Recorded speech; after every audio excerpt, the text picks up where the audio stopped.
Good afternoon, everybody. I hope everyone is having a beautiful day. If you're in Australia and New Zealand, having a beautiful morning, waking up morning. If you're in Europe or the UK, and lovely waking up morning in Asia too, and a beautiful evening if you're in the Americas. I am here I thought I'd try a different time today, and also I'm a little bit busy this evening, so this is going to be made available live again on my Facebook page, so the recording will be available. So as with all the other previous chapters, they're all available now as live recordings on my Facebook page. So if you want to catch up with the chapters of Breathing Out Brave, then feel free to go ahead there. I'm just testing out a new microphone, so I'm hoping the sound quality is good. Okay, well, without further ado, we'll get into chapter 7. Chapter 7 is actually one of my favorite chapters. There's actually a few favourite chapters, actually, if I'm perfectly honest. And that's what this chapter is all about. Okay, chapter 7 of Breathing Out Brave. Blindspotting part 1. There are many levels of self-reflection. Becoming really honest with yourself takes time. For me, it's taken years, and I'm still working on my honesty levels. Why is this? Are you simply honest or not honest? That is actually a hard question to answer. People think and act in ways that are an accumulation of experiences and beliefs, which means that my being honest may be different to your honesty. What I might see as honest may not be what you see as honest. We all have seen optical illusion pictures that, when you examine them closely, are actually two pictures, such as an older woman and a dog. Some see nothing in the picture, some see an old woman, and some see a dog, until the other is pointed out to them. I always see the old woman. I love wrinkles, and mature women's faces have so much character. However, just because my focus is on the old woman does not mean that the dog is not there. Likewise, the opposite. It does not mean that the picture isn't simply a wonderful blend of lines, movement, and shading. Despite what you might see, these are all honest accounts of the picture, which is why everyone's account of honesty may differ. But what about when serious issues are at stake, like murder? Surely that is straightforward. You killed someone or you didn't, right? There is much legal argument surrounding mistake and accident in murder. For example, Fred drives his car and has a panic attack, causing heart palpitations, sweating and shaking, which ended in him swerving and knocking down a cyclist, who is later pronounced dead in hospital. This may initially seem like a clear-cut manslaughter case, but if we add that Fred was a medical doctor and had panic attacks before, should he have recognised the signs and, in so, diverted the accident? Is he more accountable because his expertise and knowledge, and should he even be driving at all? Fred's honest account includes the fact that he knows he experiences panic attacks, he takes medication for them, and feels like, in this instance, there was nothing he could have controlled or predicted. Fred's ex-wife's honest account is that she witnessed Fred experiencing panic attacks before. Sometimes he's pulled over and let her drive, and sometimes he's been pig-headed and said there's nothing wrong with him and he keeps going. Fred's treating doctor's honest opinion is that he had assessed Fred a year ago and determined that he was safe to drive. Fred, his doctor, and Fred's ex-wife all underwent lie detector tests, and they were all found to be telling the truth. If the cyclist were alive, he may say he saw the car swerve and he should have attempted to move out of its path. While there is much agreement amongst humans about what is true, honest and real, there are so many shades of in between. As the above examples demonstrates, there are several different truths in any given situation. The many shades of truth. I find it is important to remember whenever I'm talking with other people. Whether it be work colleagues, friends, or family, different people will focus on altering parts of a conversation, usually the stuff that's important to them.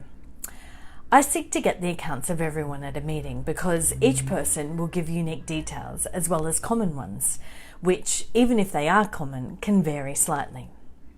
For example, regarding the reaction of a manager in a meeting, one of my team members might say, "She seemed really angry," while another team member might say, "She was firm but focused on getting the job done."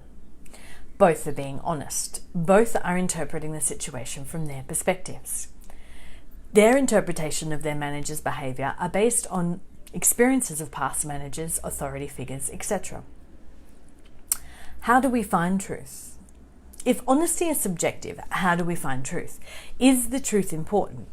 Objectivity, or appearing to be objective, is a concept that is sought after in workplaces, in public operations, and often in our home lives. Our legal and political systems are built on objectivity, seeking truth and determining outcomes based on truth. Science is always seeking to find a true answer. Science is based on theories which over time become proven or disproven. There is a growing framework of scientific studies that show that what scientists, researchers and funders of research believe about a subject affects the outcome. Religions are based on a set of beliefs that many people over time believe to be true. I think that we like to think that we're objective and truthful. It pads our egos like cotton wool pads a stuffed toy. Little known to us, it can be ripped apart in 5 minutes if exposed to the right sort of terrier. What do we do about this? Firstly, acknowledge that everyone in your life will have different perspectives on events and recall different moments that are important to them. They all have different truths.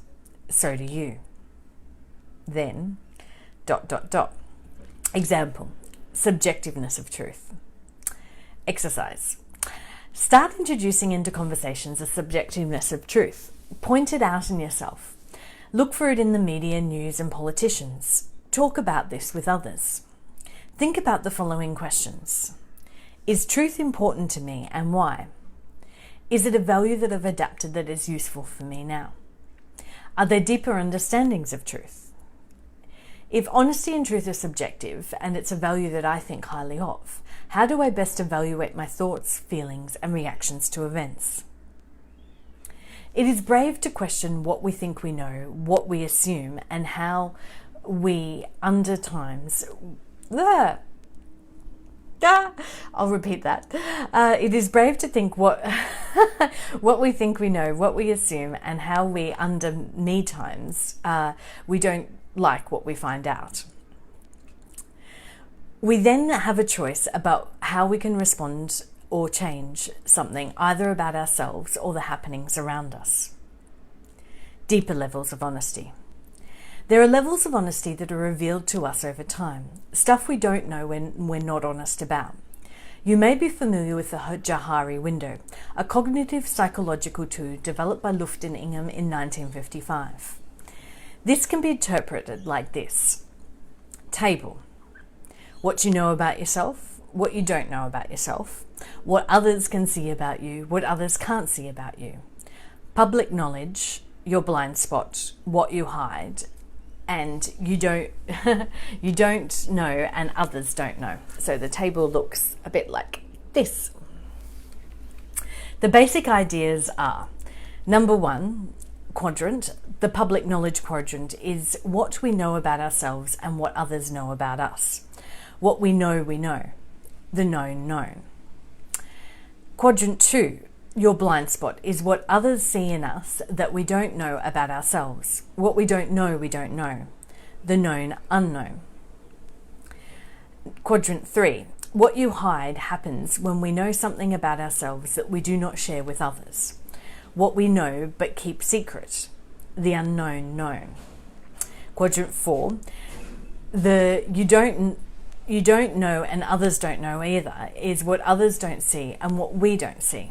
The things we don't know that we don't know, the unknown. Take the earlier career example of Trish in chapter 2. Trish knows that she thinks a lot and is smart. Others see that in her too. Her work colleagues would say that she's a leader and speaks up for herself and others. Trish doesn't think she has leadership potential and focuses on her bitchy thoughts about her colleagues' work. Quadrant 3, Trish struggles with depression and does not disclose this to the team because she doesn't want to affect how she's viewed by other staff. Quadrant 4, Trish doesn't know that she actually has skills in risk management and her managers haven't thought about her potential skills in this area either. This is the unknown that could be discovered if Trish were to fill in for or cooperate on a joint project, for example. The honesty window. I see honesty existing in something like a Johari window.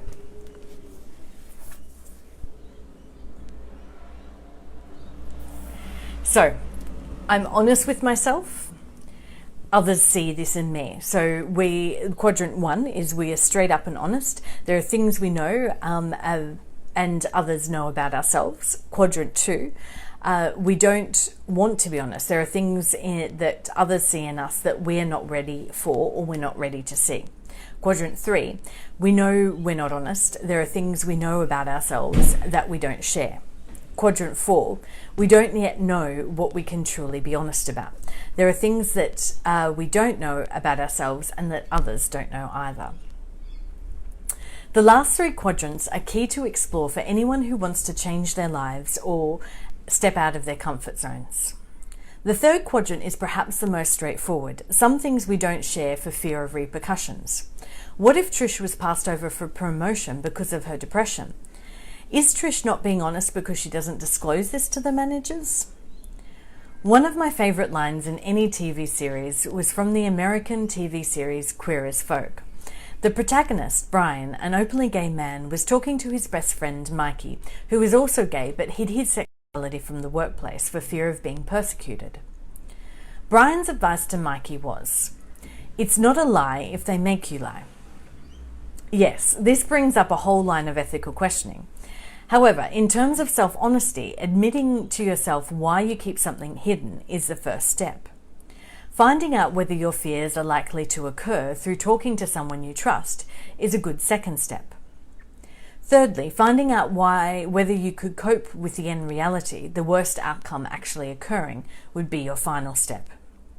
You could consider the possible likely outcomes, like losing your job and having any money, with a trusted person and discuss whether you could mitigate any of these outcomes before they eventuated. This storyline in the Queer as Folk ended in Mikey being found out and passed over for promotion. Then he decided to quit and start his own small business that he was happier in. All stories don't necessarily end like this, but knowing what you could cope with or not by making your secret public is great preparation if you decide to take a step like this. The 2nd and 4th quadrants involve our subconscious or unconscious. There is so much richness in diving into the things we don't know about ourselves. Sometimes others will see it in us, and sometimes we only discover it over time. There are many tools available to help you discover your unknown, and this book outlines some of those. Some of the basic ways of discovering what we don't know or want to know include regularly reflecting on the reactions others have towards us. Look for consistent patterns of reactions between a few people. If you're brave, ask people for feedback on the spot about a reaction you don't understand or a negative reaction. Ask for feedback from those closest to you. Ask them what they think your blind spots are, good or bad. When you have a big emotional reaction to something, spend time thinking and feeling into the emotions. Do the processes outlined in this book. I can guarantee that a world of adventure awaits in your inner self. Read up more on the psychological biases, including those outlined in Chapter 5, and see if they apply to you or the situation. I am regularly discovering new blind spots, and sometimes they really surprise me. Our egos construct views of ourselves to protect us. It is a slow process of understanding what we thought we are, were, or do that is not exactly how it is seen by others. The tools or patterns we use for years, often developed at an early age to keep us emotionally or physically safe, cover up our true feelings about situations. Take a look at the following example. Your blind spot and the unknown unknown. About 2 years ago, thanks to an argument with a friend, I was shocked to find out I was avoiding my emotions. I had believed up until that point I was good at expressing my feelings and communicating my needs in a responsible way to all concerned. After all, I had done a substantial therapy work around this, and in subsequent years practiced expressing my feelings in appropriate ways. I thought I was open and communicative about everything. I wasn't, and I had no idea I wasn't. It took the following incident to recognize this. A friend asked me to help her sort out an issue for a client. I was asking questions to help her get to the bottom of the issue. All of a sudden she said, "I don't need you now, stop." I was taken aback but said nothing. I was a little shocked by her reaction and sat frozen in my chair. I couldn't move. I simply remained silent. In my mind I rationalized it. It's just Laura's personality. She's very direct. I don't need to take it personally. The next day I spoke to her about something entirely different and we got into a 10-minute argument. We both reacted. A little while later she asked me a question. "How have I hurt you in the last days?" My first, second and third response was tears, a lot of them. I realized that I was rationalizing my friend's behavior and I was completely avoiding my own emotions and what I was truly feeling about her ongoing behaviors. I suppressed my emotions in order to get along. This was completely unconscious on my part. I was directly repeating the well-established patterns from my childhood, that is, to put everyone's needs ahead of my own. My whole life has been about rationalizing why others react in certain ways and then accepting it. What I'm doing in this process is to completely disregard my own emotional reactions to situations and what others do that affect me. An example from my childhood. My mother was perhaps one of the best sympathy-inducing manipulators I've ever met. She would constantly get me to do things for her that I didn't really want to do, but I would always, without fail, do what she wanted. I never told her about my feelings or asked her to help me with my needs, emotional or otherwise. The reason for this is that I knew she was not able to give me what I needed, namely unconditional love, support, and to be fully acknowledged for who I was. Instead, I regularly received a constant barrage of critique for just about everything I did. I rationalized her behavior in my mind. She suffered so much in this life and her childhood was harrowing, so I get why she acts the way she does. So I accepted it. If I had the knowledge or skills I now have, I would have approached the situation with my mother in this way. Number 1, stopped. Recognized that I was repeating a pattern. Number 2, felt my emotions. Took time with them. 3, then checked in with my emotions to see what I needed at any point in time and asked myself whether A, it felt safe for me to do the requested thing she wanted, and B, it felt good to do what she wanted of me. 4, express my feelings to her and the impacts of the request on me. It is somewhat obvious why 3A is important. I did not feel safe with my mother and always disregarded these feelings and lack of safety. I never acknowledged my feelings of not feeling safe until I went to see amazing psychologists 5 or so years ago. For the first time, how such a lack of emotional safety and buried emotions to keep me safe had impacted my life so dramatically. Why is 3B important? Because if we do something out of obligation and not out of love and joy, we feel resentment. Resentment builds up and spills out all over the place, usually in the most inopportune moments. But don't I have to do this for my relationship, ... No, I'm always choosing to do it. I don't have to do it as much as I tell myself I need to. But who else is there to do it? Sometimes this is a tough question to answer. I have often found that there are usually multiple solutions to issues and that most of us haven't considered others because we've only ever thought there is one solution, ourselves. When you take time to say, I can choose to do this and sit with the feelings for a while, sleep on it, take more time, then other solutions emerge. I found new ideas always come. Or it is no longer your responsibility. You can choose a different path for you. This pattern of avoiding my own needs and emotions has repeated itself over and over again in my life, with friends, with work, with relationships. Time and time again, I disregarded my emotions and focused 100% on the other person, their needs and experiences. To the extent I didn't even recognize that I was hurt by another's actions and I withdrew, also not even recognizing that I had withdrawn. It was so deeply ingrained. How do I heal from this? Firstly, by beginning to recognize when I'm avoiding my emotions. This takes practice. A year later, I realized I still do at times suppress my emotions, explain away the other person's behavior to myself, my own personal Sunni spleen, and freeze up. Regularly reflecting when situations come up, recognizing patterns, and then bravely choosing to address these and speak up is what I work towards. It's not easy. In fact, it's painful sometimes. Heartbreaking when I address an emotion as a response to a friend's behavior. Natural fears will always arise. Will they push me away? Will they reject me and my emotions? Will they understand me? Will they get angry? It's not easy stuff. I've found it's extremely healing to liberally express myself. And when I do express in a non-judgmental way, see the techniques in Chapter 12, Brave Communications, and tell the truth of my emotions experience, it is more often than not acknowledged by the other person. And that is incredibly validating. My whole body relaxes and experiences this gift of recognition. Before I do express to another, I go through a series of steps in my mind. I have to be okay with any response from the other person.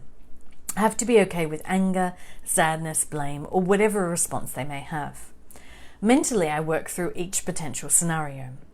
The potential scenarios usually never happen. For example, the friendship or relationship ends, as the interactions through being profoundly honest allows for a genuine conversation to happen. More often than not, a strengthening of the relationship occurs. All this starts from having a deeper level of honesty with myself. My deepest levels of honesty in this situation are that I have continually operated from a space of suppressing my emotions in order to be accepted by others, established in childhood where it was not tolerated and not safe for me to express my emotions. Point 2, my fear that if people really saw me, that they would not want to be around me. And the final point, that I don't feel worthy of having my emotions heard or validated. And there may be more levels of honesty I have not yet found in this situation.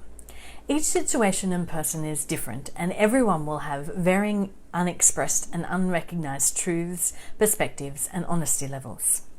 Some of you may resonate with some aspects of my experience. Some won't know what the hell I'm talking about. And that's okay. Lightly contemplate the above examples and perhaps come back to it at another time. Our deeper levels of truth. We all have blind spots. Broadly, we understand this, but most of us don't understand how deep our blind spots go. Our levels of awareness are superficial. When we dive deeper into our internal hidden motivations, we can see that seemingly innocuous comments have deep-seated roots. When we are brave enough to discover these roots and articulate our true needs to ourselves and others, a newfound freedom emerges. We have touched the deepest levels of truth in ourselves. This truth is not always easy to swallow, but with time we can see that our path to true inner freedom is continuing to discover these depths and resolve them. This is profoundly brave work. So that's the end of Chapter 7. I hope you enjoyed it. Very happy to answer any questions or comments on it. You can find a replay of this chapter and all the previous chapters on my main Facebook wall to catch up if you missed any. I will be back to early tomorrow morning Australian Eastern Standard Time, which is late evening Europe and late afternoon in the Americas. And in Asia, it's very early in the morning. To read Chapter 8. So I look forward to sharing with you again then. Thank you very much. Have a beautiful day, evening, afternoon, wherever you are in the world.